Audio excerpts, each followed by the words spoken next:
नमस्कार, India news live में आपका स्वागत है। मैं हूं प्रदीप शाह।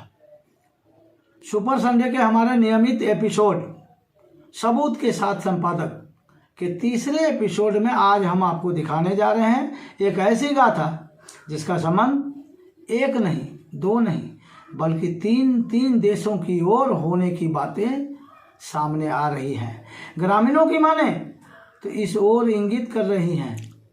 सबसे खास बात है कि वर्तमान समय में विकास की जो योजनाएं होती हैं उस योजनाओं में क्या घपले घोटाले हैं, भ्रष्टाचार हैं। इन भ्रष्टाचारियों की पोल खोलती रिपोर्ट के संदर्भ में ही इंडिया न्यूज लाइव लगातार सुपर संडे का एपिसोड भ्रष्टाचारियों के खिलाफ चला रही है।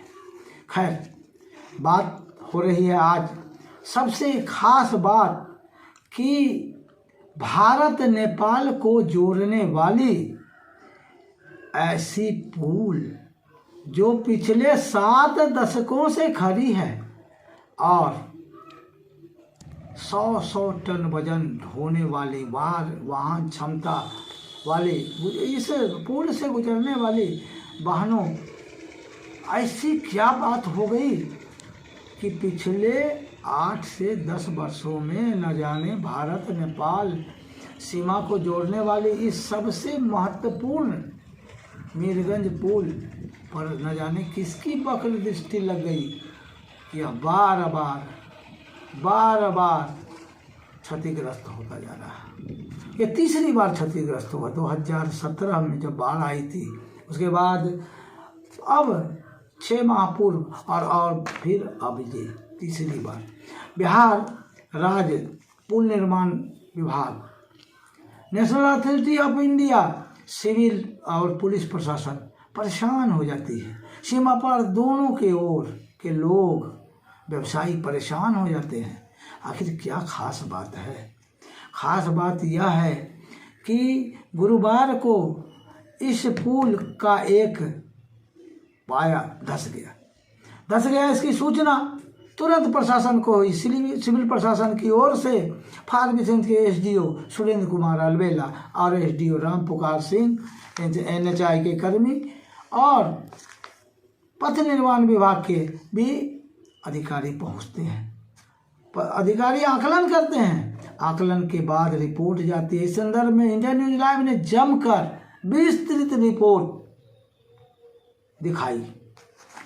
तो सबसे बड़ी बात है कि इंडिया न्यूज लाइव के अलावे अन्य लोगों ने भी जनहित से जुड़े, राष्ट्रहित से जुड़े, 2 देशों से जुड़े इस मुद्दे को उठाया और गंभीरता इस कदम गंभीरता की पथ निर्माण विभाग पटना के engineer in chief Hanuman Prasad Chaudhary से जब हमारी बातचीत हुई इंडिया न्यूज लाइव की, तो उन्होंने कहा कि हम लोगों ने मीरगंज पुल के क्षतिग्रस्त होने की घटना को गंभीरता से लिया है और मौके पर मुख्य अभियंता मोहम्मद शमीम के नेतृत्व में तकनीकी जांच दल को भेजा है। जांच दल में एसडीओ, जेई, अनेक तरह के पदाधिकारी जो तकनीकी रूप से विशेषज्ञ माने जाते हैं, कार्यपालक पदाधिकारी अररिया अरविंद कुमार भी प्रशासनिक अमला के साथ पहुंचे थे।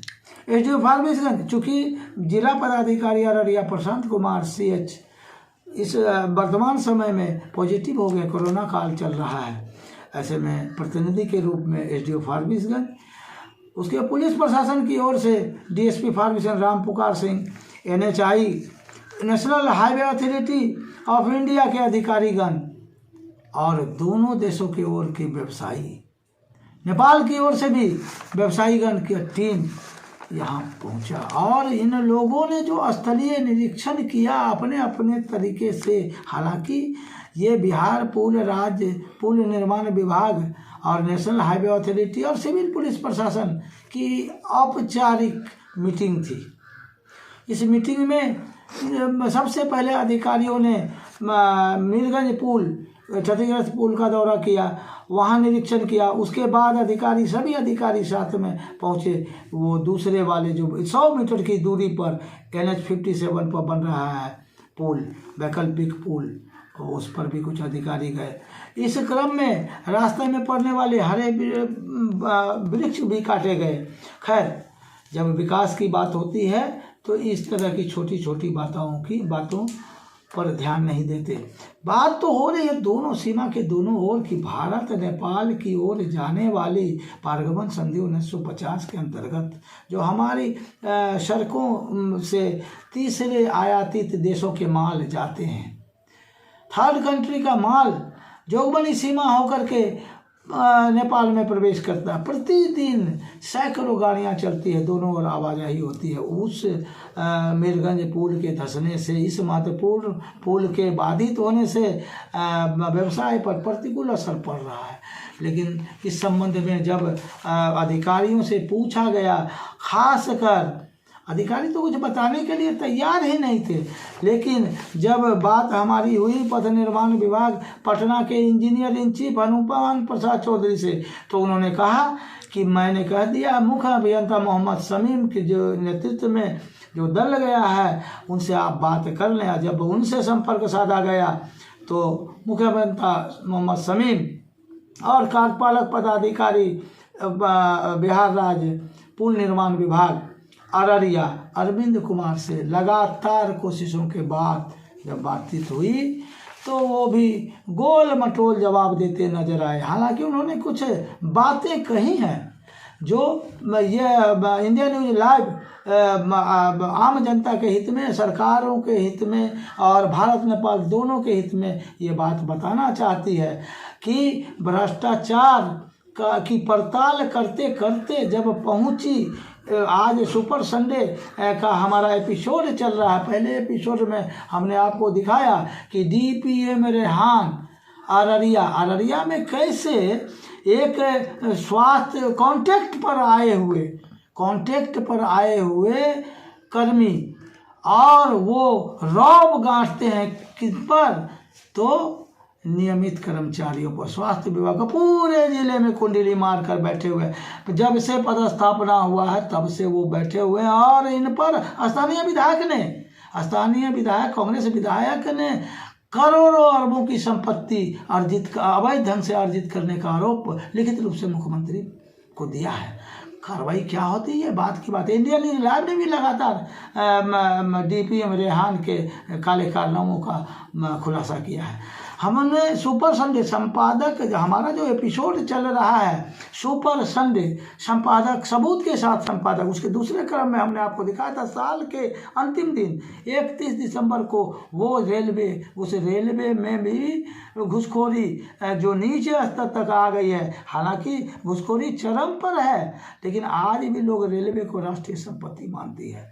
ये NFR के तहत कटिहार रेल मंडल के अंतर्गत फार्मिसन स्टेशन से पूर्व KJ 65 पर एक घटना घटी थी। वो एक वाहन जो उसके बैनर को तोड़ दिया था, उसकी विधिवत और आधिकारिक रूप से सूचना जानी चाहिए थी कंट्रोल रूम को, RPF को, जो रेलवे की परिसंपत्तियों की सुरक्षा करती है। लेकिन उसको सुरक्षा जानकारी नहीं दी गई।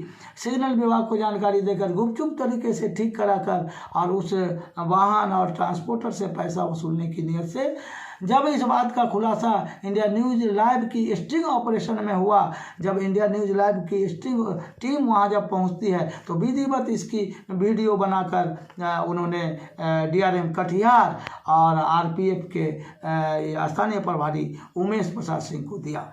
ये तकरीबन रात में 11 बजे के आसपास की बात है। लेकिन जब अब रिपोर्ट बनने जा रहा है तो अधिकारियों कर्मचारियों को बताया जा रहा है, चूंकि ये गिरोह कार्यरत था, पैसा लूटने की साजिश 2-3 महीनों से चल रही थी और इसमें एक गौतम नामक इंस्पेक्टर, जो सिग्नल विभाग के इंस्पेक्टर, इसकी मिलीभगत है और गेटमैन की। खैर, जब आधिकारिक रूप से इसकी शिकायत वीडियो समेत DRM से की गई और RPF के स्थानीय पोस्ट प्रभारी से, और इतना ही नहीं, इंडिया न्यूज लाइव की टीम ने अपनी गाड़ी पर बैठाकर उक्त RPF प्रभारी और पूरे कर्मी को गेट पर पहुंचाया रात्रि 11 बजे के आसपास।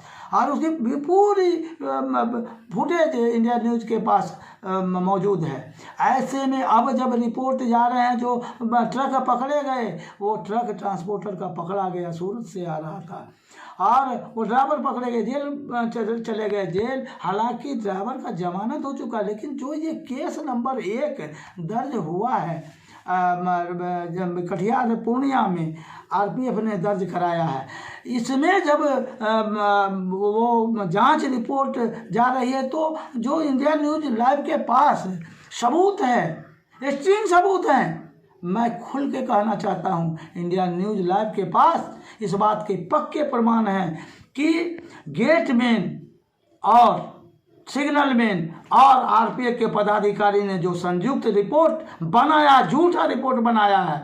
जब वो 11 बजे वहाँ पहुँचते तो 10-20 में रिपोर्ट कैसे हो गया? वो जो न्यायालय में प्रस्तुत किया, ये झूठा रिपोर्ट है। सभी की मिलीभगत है अधिकारियों को इस गिरोह को बचाने की। भ्रष्टाचार इस चरम पर पहुँच चुका है। खैर, रेलवे की आज तीसरे एपिसोड में हम दिखाने जा रहे हैं कि ये जो पुल, मीरगंज पुल है, ये पुल महज ऐसे धंसा नहीं है जो ग्रामीण बताते हैं, जो यहाँ गुप्त रूप से लोग बताते हैं। हालांकि ऑन द कैमरा उन्होंने इनकार किया है, गुप्त रूप से बताते हैं कि कोई साजिश है। अब कैसी साजिश है? जो भारत नेपाल के व्यवसाय को प्रभावित करने की साजिश रची जा रही है। हालांकि इसकी तस्दीक इंडिया न्यूज लाइव नहीं करती है, लेकिन जो पड़ताल सामने आई है, ये पड़ताल में ये बात सामने आई है कि इस पुल के मात्र 1 से 4 किलोमीटर के रेडियस में, और खासकर 1 किलोमीटर के रेडियस में एक ऐसा कबाड़ी खाना खुला जहां से ये पुल को ध्वस्त करने के लिए ही खुला है, ऐसा लोग बताते हैं, मैं नहीं। तो सवाल है कि इसकी भी जांच होनी चाहिए कि आखिर ग्रामीण में इस बात कि क्यों कबाड़ी में बेचे जा रहे हैं। और कबाड़ी यहाँ नहीं, पूरे अररिया जिला में तकरीबन 50 से ऊपर ऐसे कबाड़ी खाना है जहाँ चोरी के ये माल बेचे जाते हैं। और हाल ही में फार्गुसन थाने से ट्रक जो चोरी हुई वो बलुआ थाने में पकड़ा गया। इंडिया न्यूज लाइव ने इसको स्पष्ट रूप से दिखाया है। खैर, ये बात की बात है। तो इस संदर्भ में जब बात जांच पदाधिकारियों से पूछी गई, तो पथ निर्माण विभाग पटना के engineer in chief Hanuman Prasad Chaudhary की ये बातें अच्छी लगी कि उन्होंने अधिकारी को बताया कि इंडिया न्यूज लाइव के साथ आप शेयर करें वस्तु स्थिति। तो जब इस बात का हवाला दिया गया, इस बात का हवाला मुख्य अभियंता मोहम्मद शमीम साहब को फ़ोन पर दी गई, तो उन्होंने बमुश्किल बातें की लौटने के क्रम में, और उन्होंने बताया कि वैकल्पिक मार्ग मिल गया है, कुछ अड़चनें आ रही थी, एसडीओ फार्गुसन ने इसका समाधान कर लिया है। साथ ही साथ जब उनसे पूछा गया कि क्या आपने क्षतिग्रस्त पुल का निरीक्षण किया, तो उन्होंने कहा हाँ, क्षतिग्रस्त पुल का निरीक्षण बिहार राज्य पुल निर्माण विभाग, national highway authority of India, civil एवं पुलिस प्रशासन के द्वारा किया जा चुका है। वैकल्पिक मार्ग का प्रस्ताव सिविल प्रशासन को दिया गया है, और चूंकि डीएम अररिया कोरोना पॉजिटिव हैं, इसलिए उनके प्रतिनिधि के रूप में सुरेंद्र कुमार अलवेला फार्गुसन एसडीओ को औपचारिक प्रस्ताव दिया गया है कि वैकल्पिक मार्ग क्या हो। जब उनसे पूछा गया कि और क्या क्या बातें हुई, तो उन्होंने कहा कि क्षतिग्रस्त मीरगंज पुल के मात्र 100 मीटर की दूरी पर NH 57A का एक पुल परमान नदी पर बन रहा है।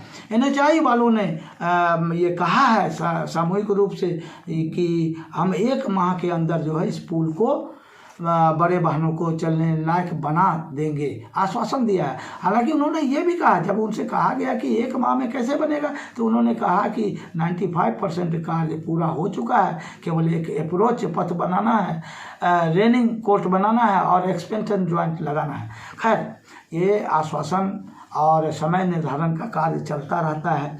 पुल निर्माण विभाग ने भी अपनी ओर से कहा है कि 3 माह में मीरगंज के क्षतिग्रस्त पुल का मरम्मतीकरण कर लिया जाएगा।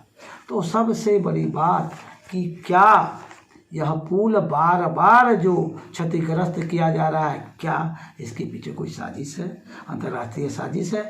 अगर हाँ, ऐसी कोई अंतर्राष्ट्रीय साजिश है तो निश्चित रूप से इसकी जांच होनी चाहिए, अब बड़े पैमाने पर जांच होनी चाहिए।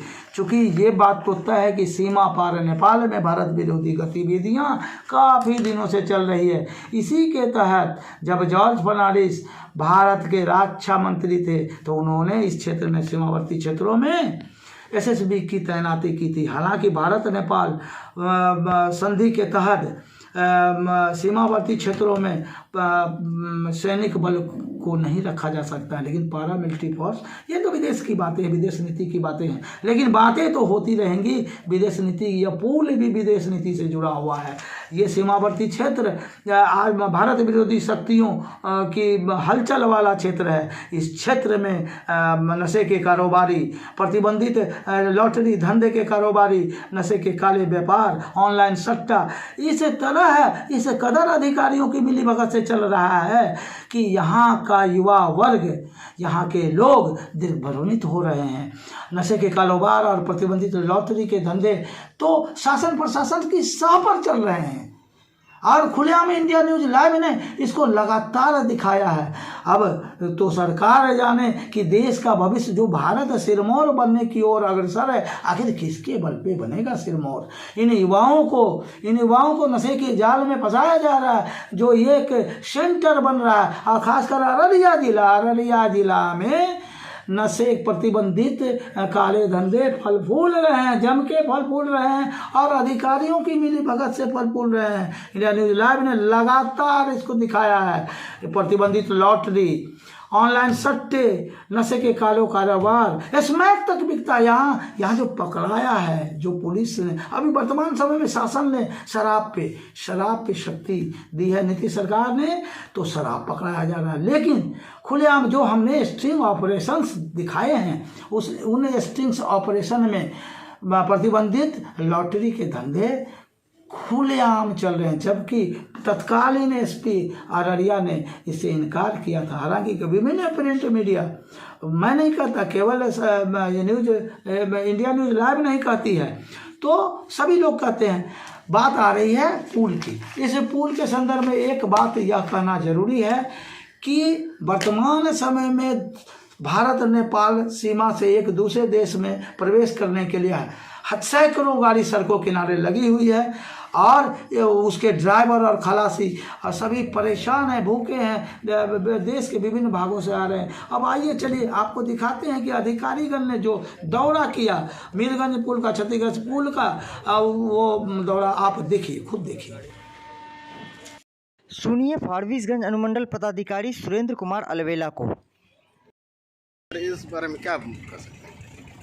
नहीं, ये तो एक्सीडेंटल है। ये पुल हमारा जो मीरगंज पुल था वो क्षतिग्रस्त हो गया। पूरा एक्सपर्ट टीम पटना से लेकर के सभी जगह जो इससे जुड़े हुए विभाग से जुड़े हुए NHI के हैं, RCD के हैं, एक्सपर्ट टीम आए हुए। एक्सपर्ट टीम ने मुआयना किया है। मुआयना करने के बाद इन लोगों ने रिपोर्ट सबमिट करा। हम ऐसा लगता है कि बहुत जल्द इस पुल का हम लोग पुनर्निर्माण करेंगे और पुनर्निर्माण के बाद फिर सारी व्यवस्थाएँ पूर्ववत लागू रहेगी हमारी।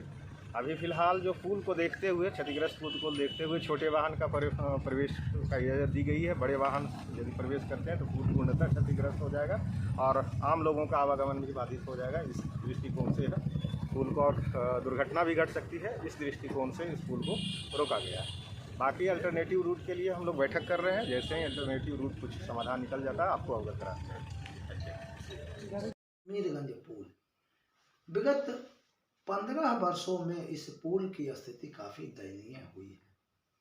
क्या नप अध्यक्षा के रूप में आपने कभी भी शासन या सरकार या इस पुल को संरक्षित करने के लिए किसी एजेंसी को लिखित या मौखिक जानकारी दी है? संबंध में प्रोजेक्ट के रूप में विभिन्न सरकारी प्लेटफॉर्म पर राष्ट्रीय में सोचा जाती है। अच्छा, अंकल ये एक बात बताइए, आपने राष्ट्रीय मीरगंज पुल को लेकर, लेकिन क्या कभी किसी प्लेटफॉर्म को मौखिक रूप से या लिखित रूप से जानकारी दी है? मौखिक रूप से भी दी है। कोई मीटिंग में होता है तो उसमें हम जाके इसका चर्चा करते हैं।